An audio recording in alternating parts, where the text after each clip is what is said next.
La cultura, los libros, la música, el arte es el generador de conciencias sociales. El gran triunfo del sistema es hacerte pensar que nada puede cambiar.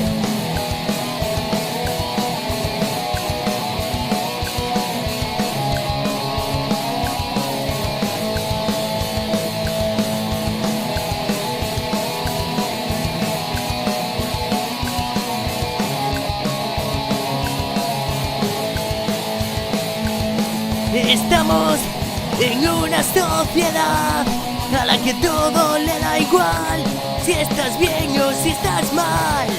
Adáptate y a callar. Si no te puedes adaptar, vivirás en la marginación. La única patria de los pobres es la revolución. Nunca podemos parar de pensar que todo puede cambiar. Nunca nos podrán ganar.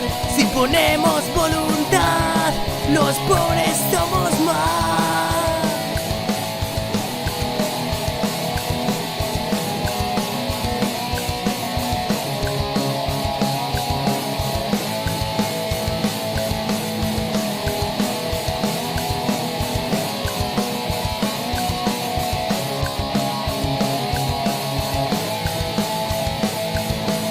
Vivimos con ganas de cambiar, pero todos los días son igual. No encuentro una salida a esta maldita rutina. Quiero que todo reviente ya. No puedo aguantar más. Estoy hasta los cojones. Dejadme vivir en paz. Nunca podemos parar de pensar que todo puede cambiar. Nunca nos podrán ganar. Si ponemos voluntad, los pobres